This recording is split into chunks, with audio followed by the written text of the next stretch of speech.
Good evening. This is Maestro with the Dawn of War 2 Retribution Elite Modcast. Today, we have another series from Season A of the Elite League.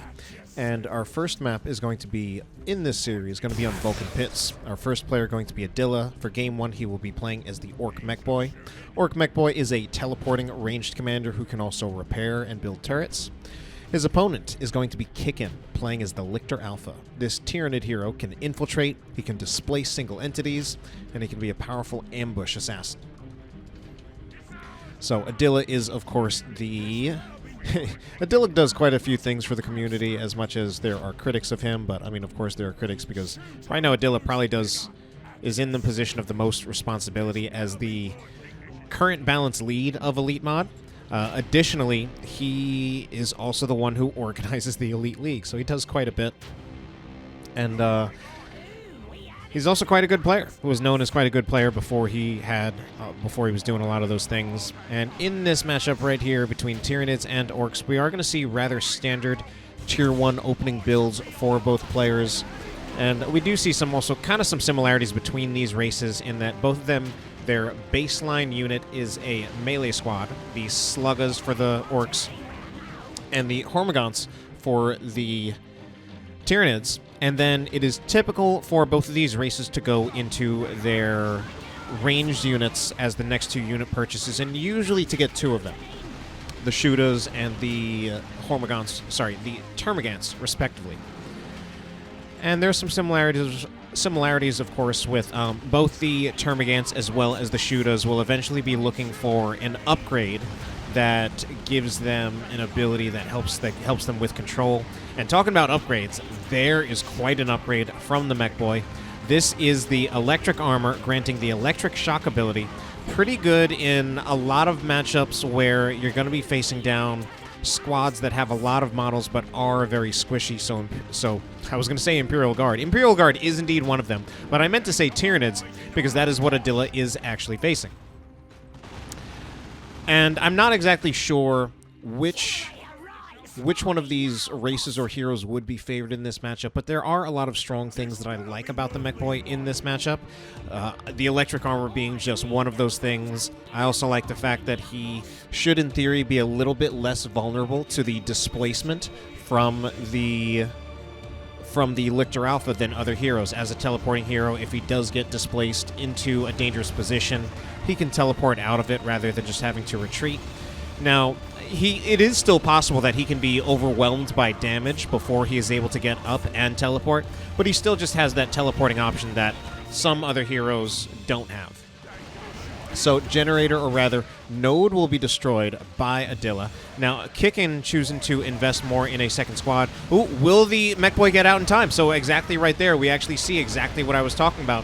Whereas if that were any other hero that could be affected by weapon knockback from the Flesh Hook, just about all of them would have died there.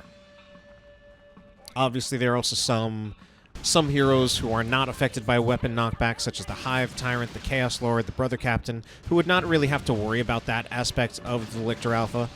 And, I mean, that ability, that Flesh Hook has often been a very strong, and kind of like a point of contention for the Lictor Alpha, where some matchups historically in the past have been viewed as very, very difficult, because if you get your commander flesh hooked and then just displaced and killed by the Lictor Alpha, it can just put you in a very, very tough position for commanders who are indeed vulnerable to that. So Adila choosing to invest more in power at the moment, whereas by contrast Kickin a little bit slower to put down his power. There's going to be another cast of Electric Shock. Oh my god, Ravener Brood in so much trouble, but they will get out of there. Whereas Kickin choosing to instead invest a little bit less power so he can put the Raveners out on the field. And Kickin at the moment, he actually does have quite a bit better control of the map.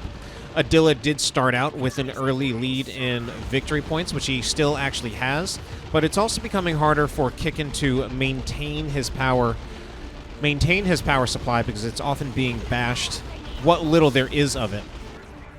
He's trying to bash it on the other side, so we're going to have Hormagaunts directly against Sluggas. Not quite sure who comes out and top in that engagement. It appears it will be the Sluggas. It does look like Wa may have also been activated to give them a little bit of an edge in that fight as well.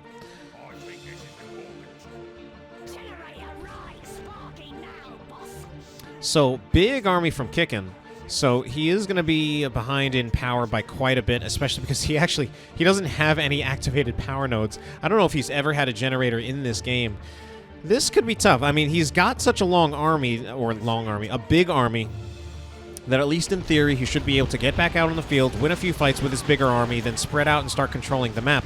There will be that Mekboy flesh hooked, and he might just go down this time. It's going to be a pretty close call, but this time I think he does go down in retreat. The Ravener melee will finish it off. So that is one of the big strengths of the Lictor Alpha in many matchups, and then even in this matchup where I said the Mekboy would be a little bit less vulnerable to it, it's still something that ultimately kind of got him. It's one of those just got him moments.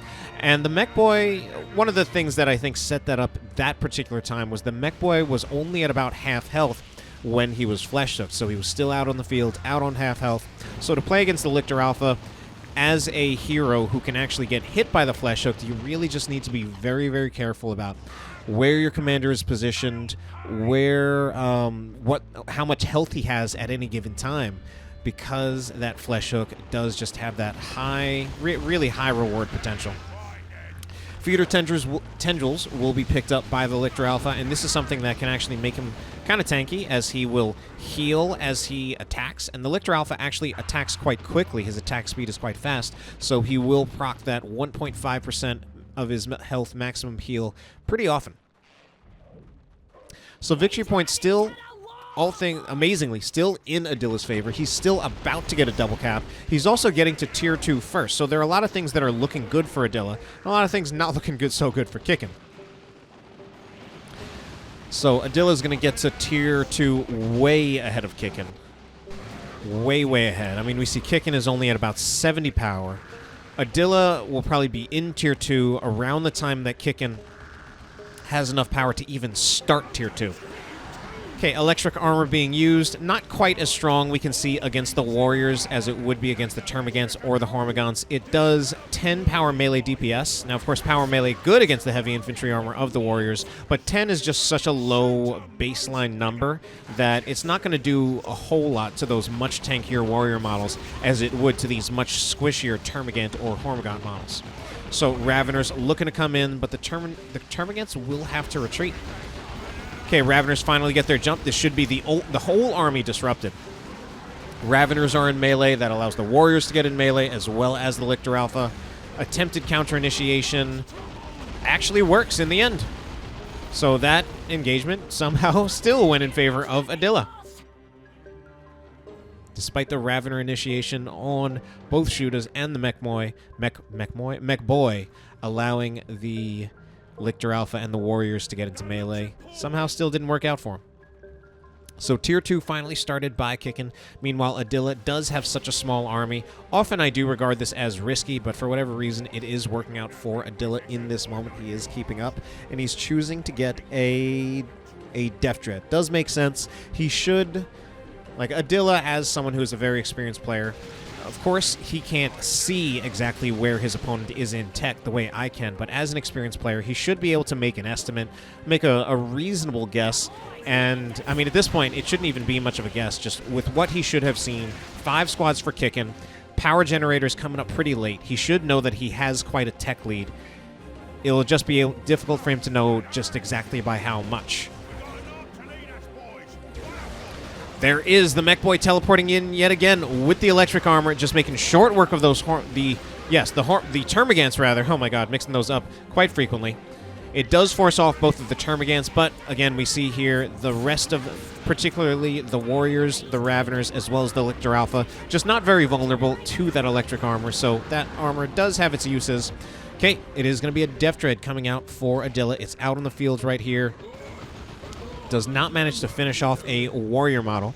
So Kickin, actually, all things considered, he isn't too far behind. He is at least in a position where he already has a Venom Brood building. It will be up at some point, but the question, I mean, the big question here is just how many generators will this Death Dread take down before the Venom Brood hit the field and start shooting at it? Oh wow, Adila using that maximum efficiency, attacking ground so that he's getting both generators at the same time, although it seems like it's now missing on the first one. Oh no, he's only getting 1 generator. Oh, there we go. There's the follow-up from the Shooter Boys. Okay, follow-up from the Shooter Boys should allow him to help finish off, and he's actually keeping the Death Dread behind the line of sight. Going to move it forward more, probably once the Venom Brood come in a little bit more. Flesh Hook used on the Shoot a Knob model, and there is the Mekboy in yet again with the electric armor. And this is not looking good for Kickin. I mean, overall the game has been kept mostly even, but this is looking like it could be a potential turning point with the oppression coming out from this Death Dread. And Adila just somehow managing to win a lot of engagements despite having a smaller army for pretty much the entire game. Despite Ravener jumps, Warriors getting into melee, he's just making it work. He's so low on health, and yet he's somehow Kickin still hasn't forced him off yet. Finally, there is some more electric armor, but this is also risky for the Mekboy. Lucky he didn't get flesh hooked before that happened. Oh, the Death Dread's still here, by the way. Going to be looking for melee, but the Warriors have been upgraded. They have Adrenal Glands, so now they're also doing heavy melee. We will see the Death Dread charge on out of there, and with no kind of snare available, at least not yet, I think that will be the Death Dread getting out of there. Okay, does indeed make it out of there. Still a 1-to-1 cap between our two players. I'm checking for upgrades. Okay, Daka Big Shooter on the Mekboy. It is something that is just a flat DPS increase with no actual change in, it doesn't give him an ability or anything like that. The increase in damage is rounded to about 13 DPS piercing, which may not seem like something huge, but I mean, going from 25 to 37.8 does actually make him quite a bit more threatening. Just based on my memory, I'm pretty sure the starting shooter for the Mekboy is about 25 DPS. So Generator's still up for Adila. Oh, and it does look like a squad of Hormagaunts was indeed wiped by Adila. So Kickin no longer with his Hormagaunts. His army just can be just a little bit smaller. Okay, still a double cap for Adila. Overall, although like Kickin hasn't quite suffered any major losses aside from maybe the power bash, it's overall this is actually not working out that well for Kickin at the moment.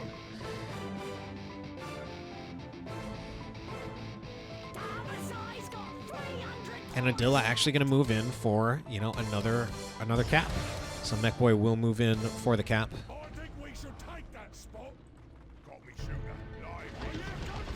Okay, Termagants will come in to threaten the Mekboy, but here is the support from these two big shooters, and they will definitely do quite a bit of damage to those Termagants. We are going to see the approach by the melee units from Kickin. They will get into range, into melee even, melee range. As we see quite a few shooter models, it looks like 3 shooter models were taken out on retreat. Now, Kickin going to be looking for a Generator bash of his own. He's also got some, I was going to say he's got some Gene Stealers coming, but they were canceled right at the last moment. Adila's now in Tier 3, but he will be losing his power farm.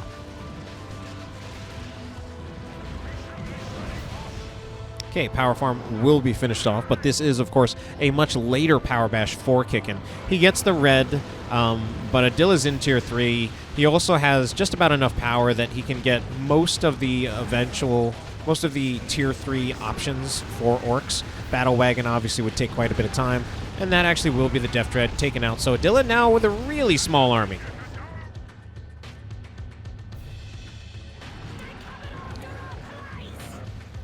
All right, then. Victory point was decapped by these Sluggers. The natural victory point for Kickin.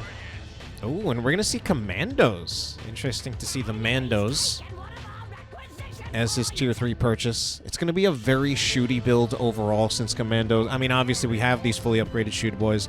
They scale decently well, given their base DPS is pretty high, and it stays pretty high throughout most of the game. Eventually, you will get Tier 2 and Tier 3 squads that will do more damage to them, but you already have the shooters. They're probably already upgraded by this time. We also see a lot of that Daka Global from the Mekboy that does increase the damage that these shooter squads will do.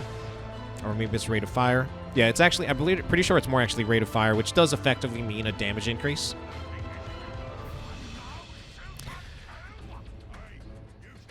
So those commandos, now obviously the commandos provide a lot of utility, and it can especially be helpful for him to win an engagement using Love Dadaka to just knock down Kickin's entire army, and then they just can't even respond to the damage that's coming out of the rest of Adila's army.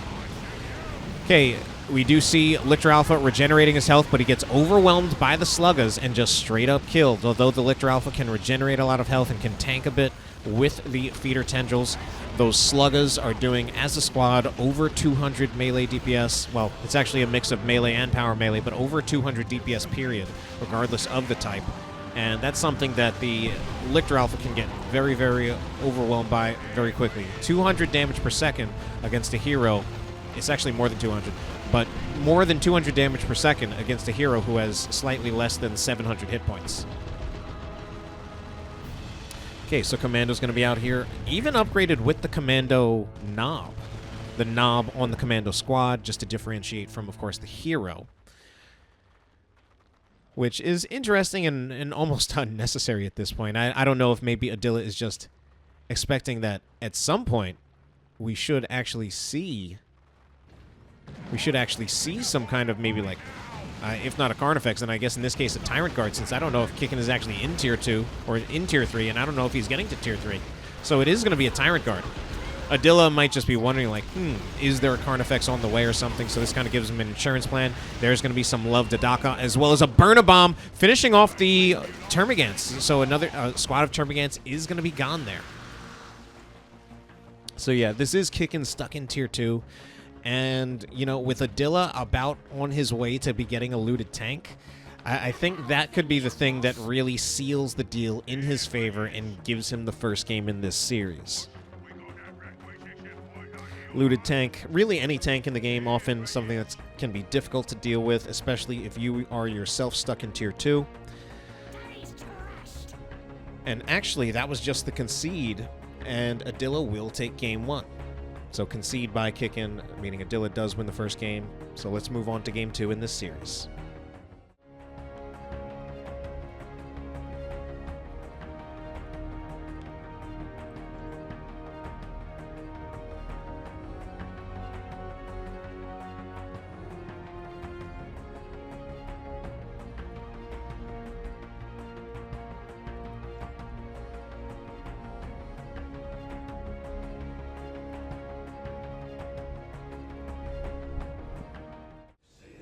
So, game number 2 in our best of 3 series will be taking place on Calderis Refinery. We will, of course, have hero switches from both players as per the rules in the Elite League. Adila this time will be playing on the Techmarine, a Space Marine ranged hero with a gun for every occasion and the ability to repair vehicles.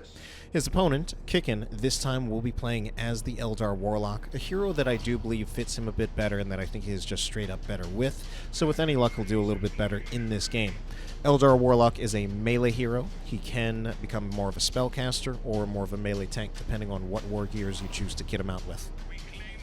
And by the way, I did recognize that there was indeed a little bit of a flub myself in that last game, accidentally showing Adila as Space Marines, even though he was really playing as Orcs. Unfortunately, I'm choosing not to recast that entire match, and we are just going to kind of live with that mistake and try to learn from it. But let's focus in on this matchup right here.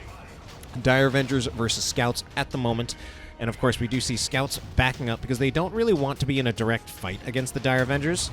In fact, Scouts, in general, in Tier 1, don't want to be taking direct fights against really any ranged unit, and that actually holds true for most of the game.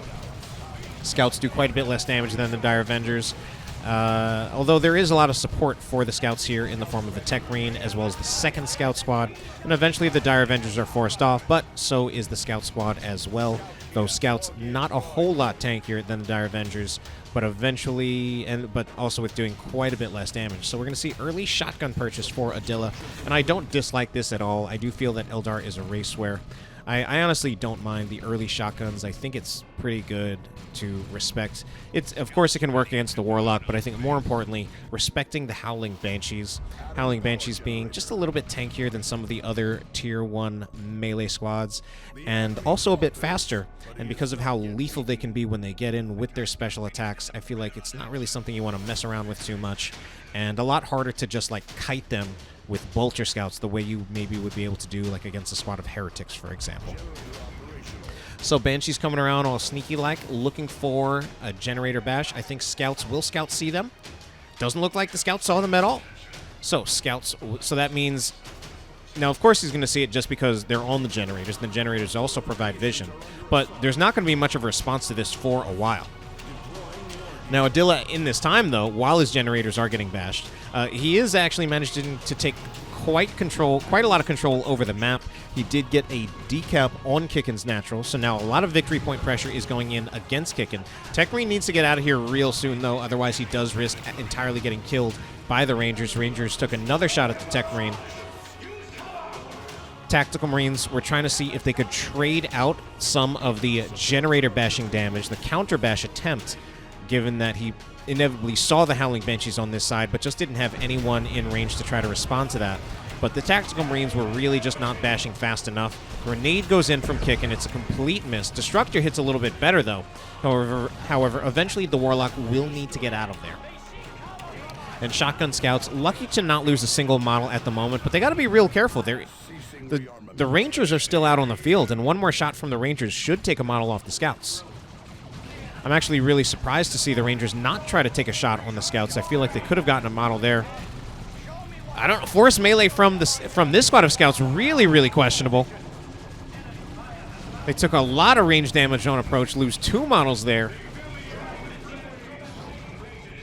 Now, of course, the intention is just to tie up the Rangers, but I also don't think the Scouts even win in melee against the Rangers. I'm not 100% sure about that one, though. So Kickin still starting off on the back foot in this game, although big silver lining here is that he actually managed to get a full cap on Adila's power and even put a node on it. And this actually significantly delays Adila's power, and he has Assault Marines, which of course is why he did not commit to building many generators, but he's going to find himself in a position where it's going to take quite a bit of time, and he needs to commit several of his units here to taking back this power node. I mean, he's committing right now 4 squads. Now, luckily for him, he already does control most of the map, of course, but in the process, he should also be losing some of it. He will be losing the contested victory point. And Kickin is actually a little bit behind in controlling the rest of the map, not choosing to take back either of these resource points, and actually seeing if he can get the engage to try to put further delay on Adila getting back his power node. And it's actually taking Adila forever to get back his power node. I mean, this is almost the point where he's getting a flamer, and I feel like most of that is just trying to make sure that he can get back his natural power, which is kind of crazy. Now, eventually, of course, he could use that flamer for an actual power bash on the other side of the map, but it actually feels like it to me that he got the flamer because he was having trouble getting this back, and it was taking too long. So Assault Marines are in here. However, we do have a Warlock with the Merciless Witchblade. I did hear at some point that the Merciless Witchblade did receive some nerfs, but there are still ways in which it still appears to be quite good and do a lot of work. Still drains 15 energy with every strike, and a lot of the utility of that is against the Assault Marines, you're denying them the possibility of a second jump. I think, yeah, the Scouts and the Techmarine, they just kind of got to go here. Techmarine doesn't have any war gear that could help him deal with the Howling Banshees. This is even kind of risky because, and the Scouts get knocked over by the Kinetic Pulse, so their Shotgun Blast in response is a little delayed. Finally keeps them in there. Grenade goes in, and another... Okay, no, that one actually does not miss and does catch a Scout model. Rangers looking to not just retreat, they did manage to successfully infiltrate, but a few Dire Avenger models are also being killed in retreat as well.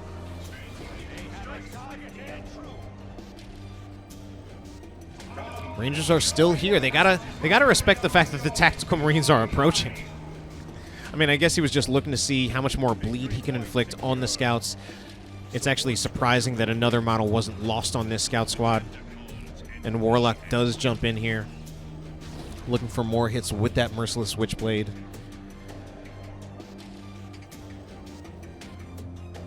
Another thing about the Merciless Witchblade that is well known is that it actually grants you weapon knockback on the Warlock's ranged attacks. And not everybody remembers to use that because normally the Warlock is a melee hero, and even with this weapon he does far more damage in melee. But if you have him sit behind cover, he can actually continually disrupt a key unit, and that can do a lot. So, grenade will go in. Oh no, the Rangers are in so much trouble though. Rangers, I think they will get out of there alive. It's so close. Oh, but the jump in from the Assault Marines should finish them off. And indeed, it will be the Rangers dead from Kickin. That's kind of rough. Scouts, meanwhile, they're in trouble themselves. This Merciless Witchblade Warlock. I mean, one of the biggest things that it does give you... Oh, grenade in retreat takes down another Assault Marine model. Oh my god, takes down another one. Just barely lucky. I don't know if he's even going to... Oh! Destructor to finish off in retreat. What a play by Kickin. Oh, man. So that Merciless Witchblade, a very important thing that it does give you is just the damage increase over his starting weapon, which it seems almost kind of expected to say. It's something that's often taken very much for granted. But it just means that when he does get into melee with something like, especially the Tactical Marines, he's taking fat chunks out of their health with each attack, as opposed to, you know, when he just has his starting weapon, it's more like he doesn't really do significant damage to them, and it's more just about tying the Tactical Marines up, rather than actually trying to damage them. With the Merciless Witchblade, he does really threaten to bleed them if they don't respect him. Shotgun Scouts moving in. So do we have... I forgot. Do we have shotguns on both squads of Scouts? No, we don't. So we have another Scout squad that's primarily being used as a capping unit at the moment.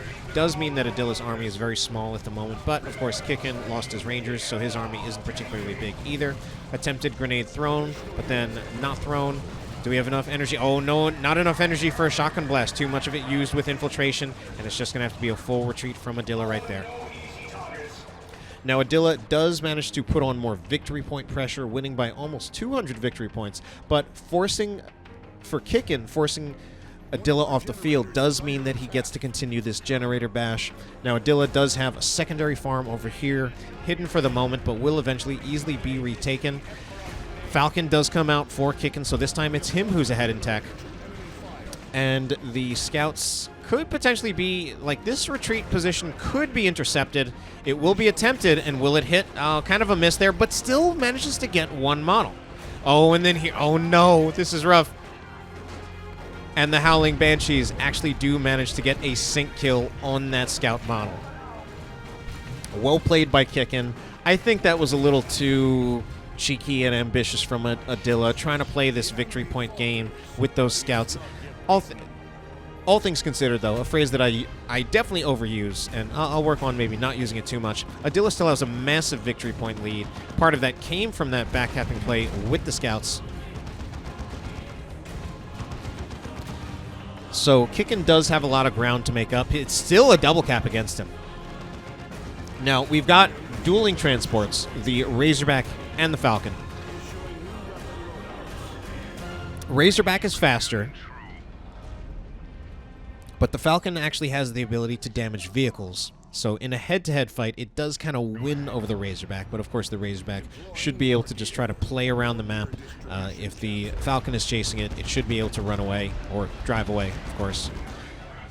Gonna land some fire on the Dire Avengers. Immediate retreat. Just try to mitigate those losses. Yeah, the immediate retreat means this Dire Avenger squad does not lose a single model, which is definitely good for Kickin. Wraith Guard will be coming out, and the Wraith Guard is an interesting purchase. It does mean that the Razorback really needs to stay mobile. It cannot afford to, like, Adila cannot afford to drop his micro if the Wraith Guard are near the Razorback. We do see him upgrading to the reinforced plating, and he's getting that without even necessarily knowing the Wraith Guard are on the field, and that does make things a little bit more forgiving for him. Makes it just a little bit likely that him getting caught by surprise doesn't result in his Razorback getting immediately killed. Gives him, like, another chance. And he does. I think Kickin kind of has the edge here in this fight. Warlock already in melee. Tactical Marines, solo on hit points. Tactical Marines, oh my god, so... I was going to say Tactical Marines were in so much trouble, but the Banshees choosing to focus on the Techmarine And they might actually be able to kill him in retreat. Oh, that's absolutely a kill in retreat. So rough going for Adila in this engagement. He does put out a devastated Marine squad that actually gets very close to killing the Falcon. Falcon is out of the firing arc, so it will be fine for the moment. I almost wondered if he might have wanted to do something like trade the cap. Yeah, and he actually does do that a little bit late, but I was going to say trade the cap between the Dire Avengers and another squad, such as the Howling Banshees, so that the Dire Avengers can get to work on putting in some repairs on that Falcon, since that will definitely be very crucial to how Kickin is playing at the moment. One of the things I do like about the Wraith Guard is that Adila has a strictly range-centric army, so he does not have a good way to tie up this squad of Wraith Guard. His Assault Marines were killed, he's playing as the Techmarine, he's already committed to the Melt-A-Gun, so there's literally no real melee coming out of Adila. And of course he could technically tie up the Wraith Guard with really any one of these units, maybe ideally either the Tactical Marines or the Techmarine, but that still wouldn't really put a lot of threat on them. It would just tie them up, but they would be able to just not take much damage, kind of weather the storm, get the support out of things like the Howling Banshees. Overall, I still would be I don't feel this engagement can go in Adila's favor without some massive outplays. Tactical Marines having to retreat yet again. Models are going down from those Wraith Guard shots, as well as the Banshees chasing down to their last model. That's so rough. And this devastated Marine squad also it can't do much. There's just not enough to make space for the devastated Marines. I mean, as it is, Adila's having trouble even just making space for his Tactical Marines. And he's going to Tier 3. This is going to be kind of rough. Okay, we do see the Falcon starting to take some shots at the Razorback. We do see it doing some light damage, so the Razorback does need to back off. And that will be the activated power node destroyed by Kickin any moment now, and finally it does happen. Still has not taken out much of this power farm, so this at least keeps Adila in the game in terms of power income, as well as controlling this contested power point. But Adila at the moment has the superior army. Compositionally, he's just in a better position, and I think it's going to be extremely hard for Adila to win any fights whatsoever until he gets some kind of additional unit.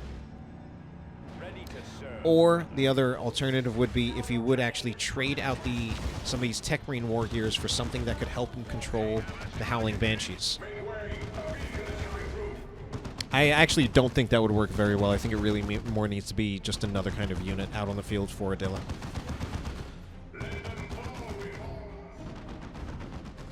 Adila is slowly giving up the field, but Kickin does kind of leave Adila in the game just a little bit by letting him still have the power. Warlock does get rather low, but he does have the Champion's Robe, still actually rather low, but he also would not be alive if he didn't have this Champion's Robe. And it's still yet another one engagement for Kickin.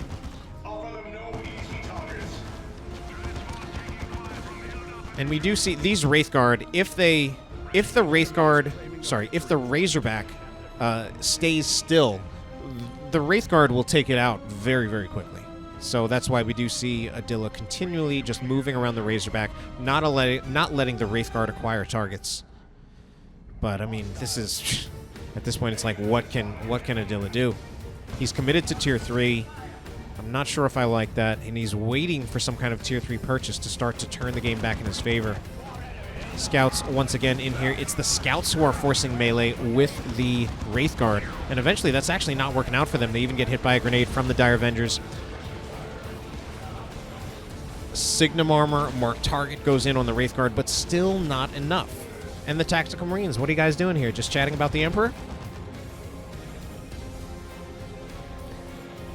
And given that Adila did have a lead in the start, Kickin is really strangling Adila at the moment. Adila is pinned in his base. Unfortunately, I do feel that a lot of that has to do with he's just at a compositional disadvantage. That's why he's lost so many fights. Triple cap against Adila at the moment.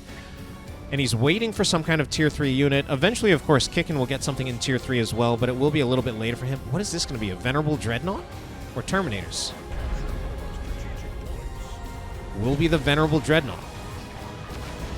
So the Venerable Dreadnought does at least give him some kind of melee unit. He's now got 2 vehicles to work with.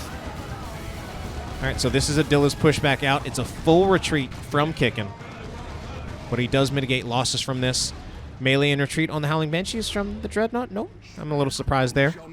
I do think he could have taken out 1 or 2 models by hitting those Howling Banshees on retreat with the Dreadnought.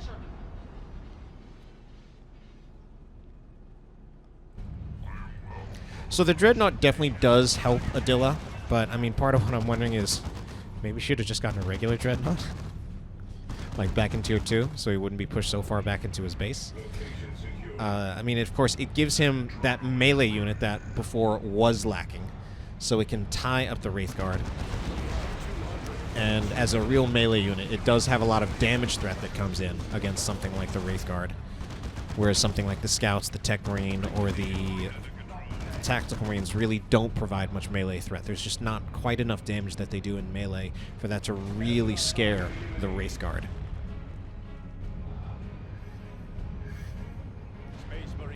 And with the double vehicle build at the moment, Adila can definitely just kind of force his will a little bit more. He can tank the damage from the Guardian weapon team, especially if he's doing it with the Dreadnought. That paves the way for the Razorback. And then he can move the rest of the units forward to start to clean things up. Kickin, however, going to be going for a squad of Fire Dragons. I don't mind the Fire Dragon purchase here because the Dreadnought will be looking to get in close. Normally, one of the limitations of Fire Dragons is that they are a short-ranged AV unit. But as the Dreadnought wants to get in close, the Fire Dragons can actually put a lot of pressure on the Dreadnought, and it just gives Adila yet another target that he needs to focus on to clear the path for the Dreadnought as well as the Razorback. Razorback ultimately should not really be caught by the Fire Dragons, however. So at this moment, it's actually a little bit more about killing the Dreadnought, or at least pressuring the Dreadnought to move back. Mekboy, a vehicle is coming through. This is Imperial territory now. This is actually a rare time when I think I actually like the Fire Dragons quite a bit.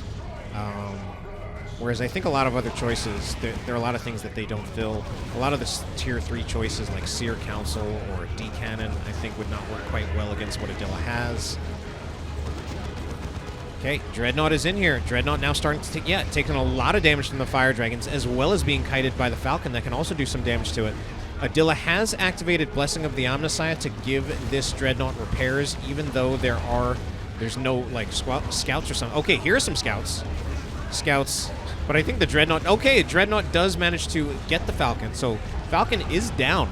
But I think the Dreadnought goes down eventually as well. Blessing of the Omnissiah just gives it so much of a second lease on life, though, but eventually it does finally go down. So Kickin is forced off the field. He does lose his Falcon, but he also takes out the Venerable Dreadnought. A little bit rough for Kickin at the moment. He now goes for an Avatar.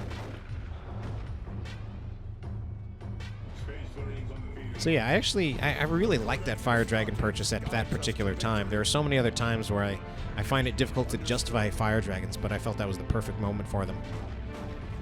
Okay, Shotgun Scouts maybe looking to use their shotgun, then get out of here. I don't think it's worth it for them to stay here. They are... Okay, they will use their Shotgun Blast. I think it needs to be... Okay, they're going to try to walk on out of there. They don't need to retreat, but they are taking quite a bit of damage. But I think at this point... Adila's just going to be looking to see if he can reinforce the models if they drop. Tactical Marines need to be real careful. They're moving in. They're looking for melee on... Oh no, Tactical Marines. They take a grenade. They get hit by the grenade. Again, we're just going to say that again. I don't know what he was looking for there. Trying to target the Wraith Guard. Mark target was put on them, but not a whole lot was achieved there. Oh no. The Scouts... Okay, Fire Dragon's getting pretty low. I think this is just Kickin forgetting about them entirely. I mean, this is almost a time where, like, I almost wonder, given the way Adila's has tried to get in to melee with non-melee units, like the Tactical Marines, like the Scouts, I almost wonder if it would be worth it for him to just have bought another Assault Marine squad. Because he's hurting from not having that Assault Marine squad, and he's trying to do things that the Assault Marine squads would be good at, but he's using squads that are not quite as good at the purpose that he is trying to achieve. Now, all things considered, once again, we have my crutch phrase. This is Adila with a pretty strong victory point lead. Turret has been put down, but will be taken down very, very quickly by the Bright Lance. I don't think the Avatar even gets over there to have a chance to touch it. Okay, turret taken down. Yeah, I don't really know what that turret was. I don't think that was a good choice, unfortunately. I'm actually very surprised to see that it was a turret. I feel like it should have been very easy to see that it would have been taken out very quickly. Brightlance's out on the field. Oh my, what are these Howling Banshees doing all the way back there, though? Grenade on retreat, I think. Okay, grenade on retreat, unfortunately, is a whiff, so it does not manage to kill them. This is the Avatar of Cain, though. Avatar of Cain does actually that was a complete miss on that Wailing Doom. But part of what the Avatar provides, and something I've talked about like for ages in the past, is that the Avatar. There are many ways in which the Avatar works where he exerts a lot of pressure without doing any damage whatsoever. And the way he does that is he just walks forward, and because he is very tanky, he's going to draw a lot of attention. You need to deal with him in some way, and if you do actually just let him get right into melee with you, he will just start hitting you with that big-ass sword. I'm not sure what the technical name is for it. And of course, he also has his abilities, which can be very, very threatening. So it's like if you see the Avatar, you need to move back. Wherever the Avatar goes, you need to move back. You need to move around it. And Adila, oh my god, he doesn't have much. He doesn't have much to deal with the Avatar. He's got the missile attack as well as the devastating Marine squad, but he really, I mean, this might be a time to switch to Plasma. But I think the real thing that's going on here is that I think this is just the game in Kickin's favor, and I don't see Adila coming back from this at this moment. The Avatar is just too much, going to zone him out of stuff. So we're seeing some attempted backcaps because Adila knows that he can't fight the Avatar. But I don't think it'll be enough. Something's going to be called in here. Is this just a tactical Marine squad? Drop Pod does knock things down. Actually, it's going to be another Venerable Dreadnought. We even have a Fusion Gun Autarch. Okay. Emperor's Fist will come in for the Venerable Dreadnought. Now we're going to start putting a lot of threat on that Autarch. Autarch actually kind of in trouble. We're going to see the attempted decap by the Tactical Marines, but look at that. That's a Wailing Doom.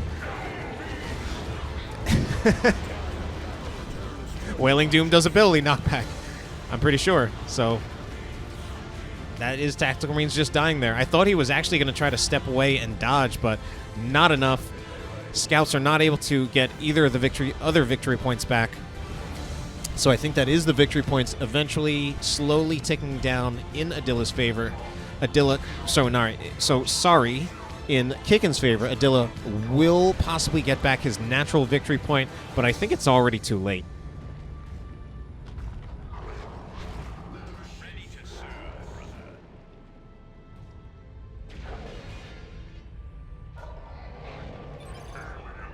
All right, Adila does call that GG, and our series between these two players will be evened up at 1-1. So we're going to be moving on to our final game in the series to decide the victor.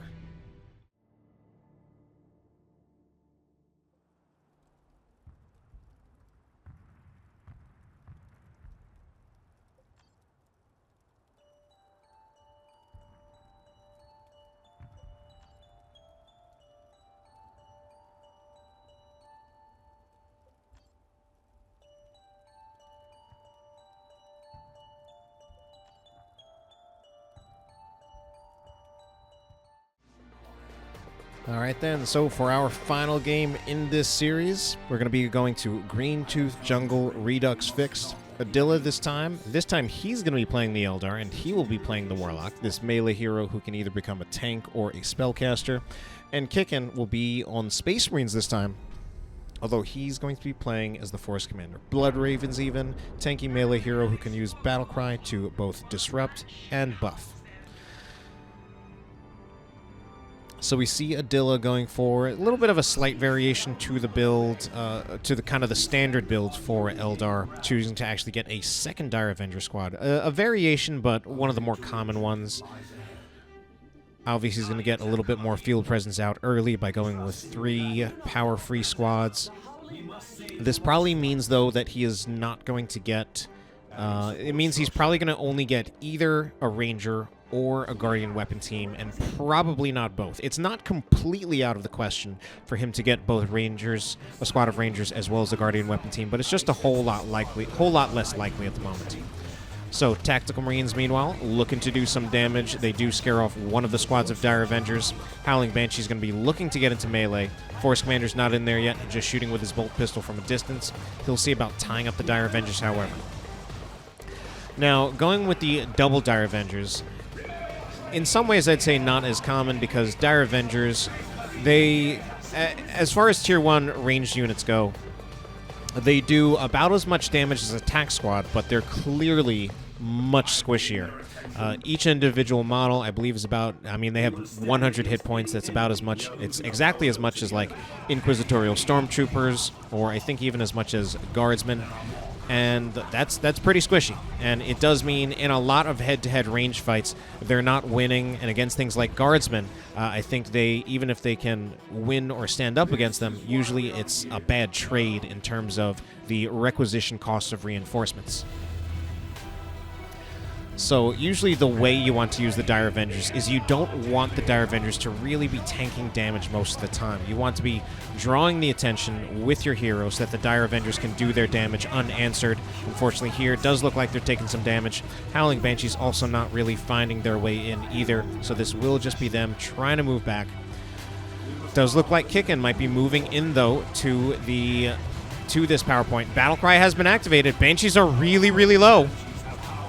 All right, I think Banshees, they're so low, but they still have, okay, they actually lost all the way down to one model, just kept losing models in retreat, and Kickin is actually managing to bully his way all the way up here. And Adila, I think, just kind of sleeping on his micro at the moment, and came very, very close to losing that Dire Avenger squad accidentally, just straight up from range fire, which is not too common at this level of play.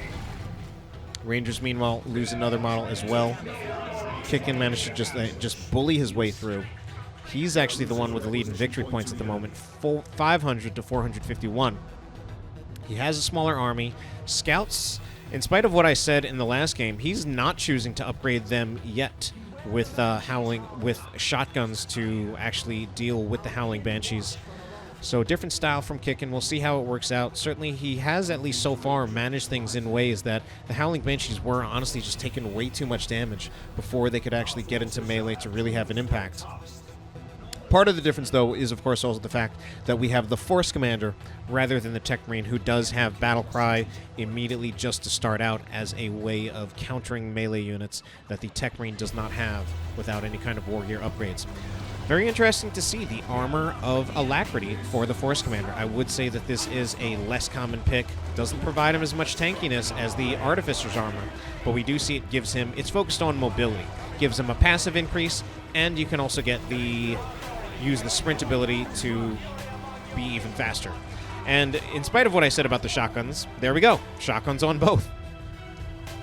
So I feel like he waited just a little bit longer than Adila did in that previous game, but I mean, this is something that really goes a long way to shutting down the Howling Banshees, especially with two squads of shotgun scouts. And since they both have sergeants as well, they also do quite a bit of damage. I mean, that's a total of 8 shotguns going off to Howling Banshees. Like here, the Howling Banshees, they 100% cannot approach this Space Marine range blob. Then knocking them down, and then even choosing to undo the damage done on the generator. Okay, he started repairing it for a little while, but decides he needs to actually just start moving out on the field to start taking it back, because it's soon to be a triple cap against him in favor of Adila. So scouts trying to get into cover. It looks like they were knocked down by the kinetic pulse of the Rangers, and then that was comboed into a plasma grenade by the Dire Avengers. Fleet of foot, moving both the Dire Avengers as well as the Rangers back. Oh, one of these Dire Avenger squads didn't necessarily have to retreat. So it will be Kickin winning that engagement, but he still needs to start getting back the victory points in his favor. Still a triple cap against him, even after that engagement win. A lot of map control from Adila, so Tactical Marines will start putting in some damage on the Warlock. This Warlock from Adila, currently completely unupgraded, but I think that's because we see, obviously we saw the Dire Avenger aspects. We are going to see aspect of fleetness on the Banshees, which does make them just a little bit tankier. Also, of course, grants them those very important abilities, War Shout and Fleet of Foot. And Pathfinder gear on the Rangers. So full upgrades on his squads, none on the Warlock. Kickin still just with that Armor of Alacrity.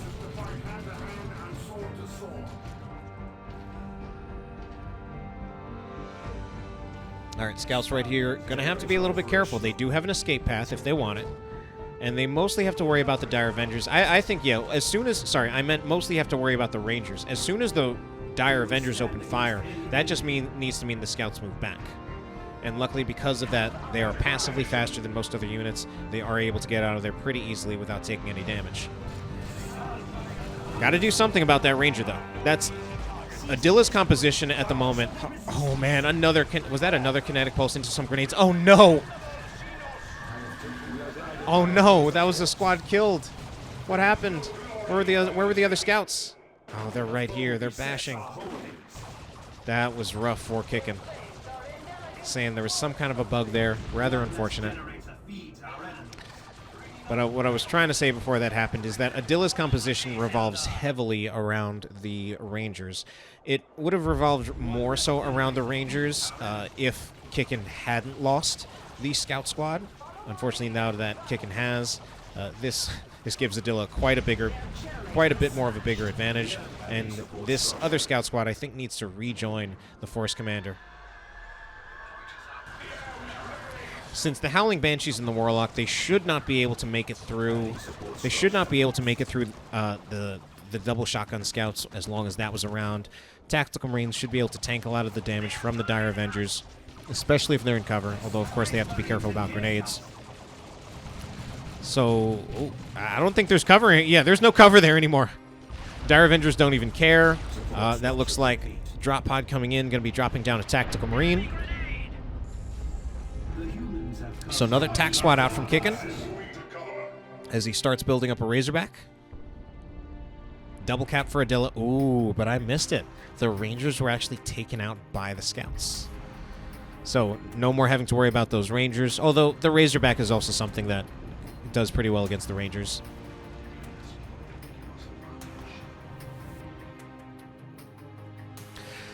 Tactical Marines have been upgraded with their Sergeant. I do like the Sergeant upgrade since they do have that Sergeant model originally based on Tarkus from the Dawn of War 2 campaign. One of my favorite characters. And okay, it's just going to be Kickin regaining map control. He'll at least have a double cap very soon. Okay, he won't have the double cap. He'll need to move back the Tactical Marines. Decides to put them in the Razorback. And it's going to be a Falcon coming out. So kind of like last game, except with our players switching sides. The Falcon versus Razorback duel, which I've stated kind of just how that goes in terms of the Falcon actually has the ability to damage the Razorback, but the Razorback can outrun the Falcon. Okay, grenade does miss this time. But we will see Fleet of Foot to get the Dire Avengers out of there. Tactical Marines looking for melee. Of course, they're a bit better in melee once they have their Sergeant, and especially once And They Shall Know No Fear is activated. Overhaste is dangerous. And I think part of the reason we also see both these players going for transports is that I think in 1v1 transport play is just pretty strong, and it's also something that's strong at higher levels of play. And I would say that that probably just is the meta choice for a lot of Space Marine builds for builds for both these races in Tier 2. Shotgun Scouts will need to use their grenade, knock down the Banshees. Banshee taking some damage. We are going to see a Power Fist Force Commander. You don't see that every day. Now, Power Fist Force Commander, since he does have the armor of the Alacrity, I do think there is some synergy in that he is better able to chase down the Falcon, especially if he is when he does use the sprint ability. Because I think with the sprint ability, I think he's actually faster than the Falcon. And we see he did take a nice chunk out of the Falcon's hit points. Now, he should not be able to land Flesh over Steel if Adila is paying attention. Until he gets something else like, I don't know, Assault Marines who can use a Melt-A-Bomb, which I don't think he'll necessarily do. And Adila's having trouble responding to this.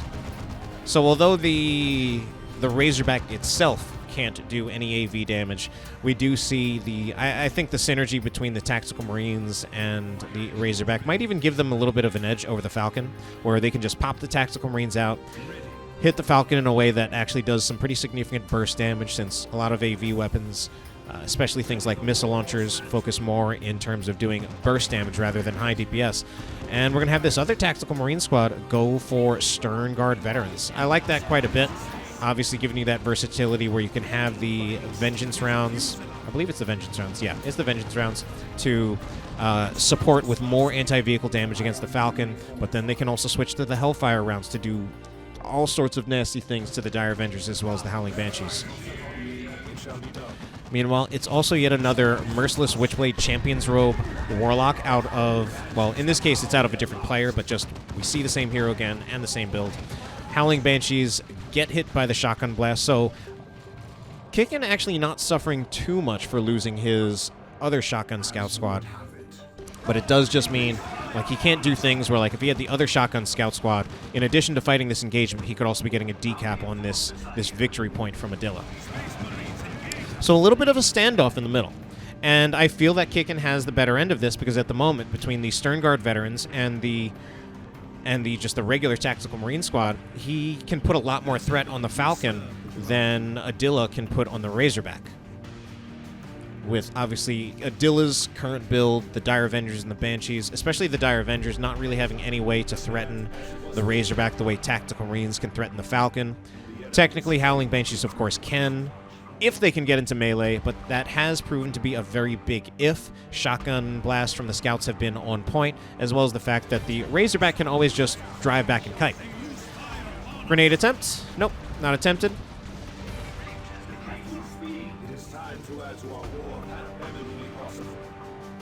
These Eldar quotes. Add to our war panoply, eminently possible. These big words. Anyway, energy shield will actually be put down. I feel like that's the first energy shield I've seen all series. There's a second one. Oh my god. We saw it the first time. These energy shields, of course, providing perfect cover. So these Dire Avengers at the moment will not take any damage whatsoever from the Tactical Marines, except for the fact that Tactical Marines and Stern Guard veterans do have something called Dragonfire rounds, which I think can go through that cover, certainly through regular cover, although those energy shields, not a whole lot sure about, and I don't think he ever switched to the Dragonfire rounds anyway. Howling Banshees, unfortunately, still, again, managing to not be able to achieve their goal. Force Commander, however, will get forced off. I don't think he goes down in retreat, even though the Warlock is putting on a lot of threat. Razorback still actually... Okay, Razorback now does have to move back a little bit. Although he still has the Stern Guards and the Tactical Marines in there, I believe he can't... Oh, he even had the Scouts in there. So I feel like maybe he actually could have gotten out there, but he backed up. Warlock is infiltrated, does also have the Heart of Darkness, which recharges energy over time.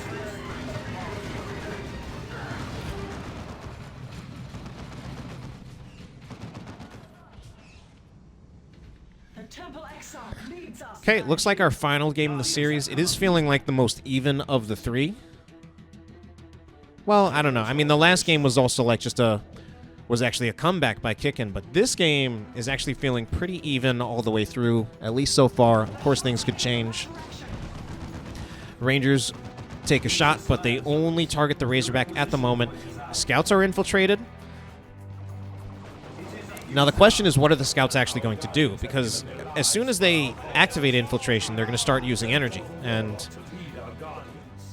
eventually, you want to do something with them. Otherwise, there's not much point to infiltrating them because you're just burning the energy that you would eventually need for either a shotgun blast or a grenade.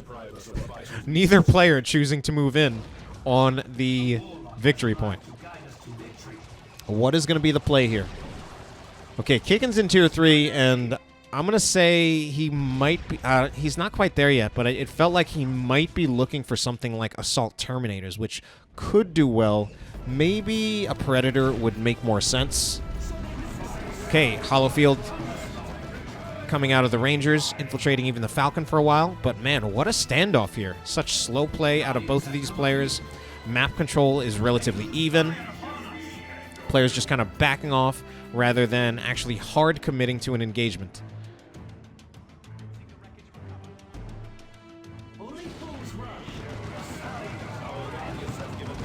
Okay, looks like Adila's trying to make his move. Trying to put a lot of pressure. Tried to throw a grenade to either do a lot of damage to the Tactical Marines or force them back into the Razorback. Scouts... Oh, part of the problem here is that the scouts are separated. They're separated, looking for a back cap. Now, I mean, on the one hand, of course, this gives the victory point to Kickin, but that's also part of the reason why he was pushed out of the middle. Okay, Kickin now with... Okay, finally does go for a Predator. And, of course, a big part of this Predator is that it can... I mean, it really negates the Falcon in many ways. And he might even be able to keep the Razorback alive, although it's going to be tough. He's going for double vehicle play as the Force Commander with only a single Scout Squad at the moment, so we might want to see him actually pick up another Scout Squad in this late game. Because this is now going to be Adila finding the double cap. And finally, we also have Adila going for a Guardian weapon team, maybe just deciding to... I mean, actually, at this point, it could be either one. It could be either just staying as a Shuriken Cannon, because that prevents the infantry approach, or he could, of course, get the Bright Lance. And it will be the Bright Lance. The Bright Lance just making it really impossible for the Razorback to do anything. And that's actually going to also be good against the Predator. Obviously, just it being a vehicle, but it just means that there is more anti-vehicle threat. Going to be harder for these vehicles to approach. And it puts more stress on Kickin's limited repair support at the moment. Okay, Bright Lance is starting to take shots in, targeting the Razorback. The Razorback, okay, Razorback does not move out of the way fast enough, so it does use the smoke grenade, and the Razorback will survive. But this is just a lot of Kickin finding himself having to put repairs on his units rather than actually fight with them. Now, he's saving up a lot of resources, which makes it look like he does not want to go for another Scout Squad, probably looking for some other kind of big Tier 3 unit. But I also think that really limits the value he's going to get out of both the Razorback and the Predator at the moment. And we see that he's not really fighting at the moment. Okay, Howling Banshees get in. They use War Shout. They get the suppression. They get a knockback. Scouts don't use the Shotgun Blast, just relying on the supporting fire from the Razorback and the Predator to damage the Howling Banshees and get them out of there. Taking a lot of damage, actually, from those Hellfire rounds from the Stern Guard veterans. So, Kickin is able to get his... He is able to get the victory point, but here's going to be the response. Dire Avengers... I think they fleet-of-footed in, so they can't just, like, run away from him real quickly. He's going to look for... Okay, he gets a special attack, which means it was actually kited away from. But once he's not winding up for a special attack, he's going to start just taking out chunks of these Dire Avengers' health. Okay, and it will indeed be Terminators called in, so those Terminators will allow... Well, just give him more presence out on the field, but he doesn't have... His repair support is just very, very slow. I don't think he's going to look for a second Scout Squad at this point. So Dire Avenger's going to stay behind that energy shield to hold on to this victory point. Man, what a last game this is and end up being. It's actually not super action-packed. It's very thoughtful and very, very slow. So Kickin now with the double cap. But victory point lead still in Adila's favor. And ooh, what do we have here? I thought I heard. It's going to be some Wraith Guard. Wraith Guard, that's going to be kind of a tough one for Kickin, potentially. Certainly it's a lot of anti-vehicle threat. He's got to make sure he's on top of his micro so that he doesn't accidentally lose one of them, unless he wants to just give up the Razorback at some point. Probably not, though. I think the way he's playing, the Razorback is actually doing a lot for him. I mean, it gives him the mobility that he can get back around to this victory point. Gives him all the support where... Oh. Of course, those Wraith Guard do a lot of damage, but that's why we see the Scouts getting into melee with them. Scouts will not do a lot of damage in melee. Predator has even been upgraded with a las cannon. Now that las cannon, of course, just going to make the Falcon extremely, extremely vulnerable if it ever gets anywhere near the Predator. Grenade going out somewhere. Meanwhile, Terminators are also moving in. Dire Avenger model was killed on this Dire Avenger squad. And yeah, the Falcon, because I don't think the Falcon even has its energy shield, but the Falcon really can't do much about this Predator at all. Really needs to just be something else for Adila to try to deal with the Predator. But the Wraith Guard are still here, amazingly. Kraken bolts loaded in from the Stern Guard veterans. I actually don't entirely... Oh, wow! That was the end of the Wraith Guard. I don't know entirely what's going on there. I mean, they eventually got stunned when the Warlock leader was killed. And then they were just finished off by that grenade. Ooh, that's a bit rough. I mean, Adila still has quite a bit of an army left, but he doesn't have much. I think Kickin's army at the moment is compositionally superior. I think there's just the Brightlance. There's too much. There's just way too much on the shoulders of this Guardian weapon team with the Brightlance. It has to take out the Predator. It has to take out the Razorback. It also is the primary source of damage against the Terminators at the moment as well. Aside from maybe the Stern Guard veterans. Oh, man. And that, I mean, just look at how quickly that las cannon Predator just takes out the Falcon. And that will actually be the game in favor of Kickin. Just the composition at some point was just massively in his favor. Even with equal army sizes, Adila just couldn't handle it. So that is Kickin. Going to be winning this series 2-1. I do hope you enjoyed it, and have a good night.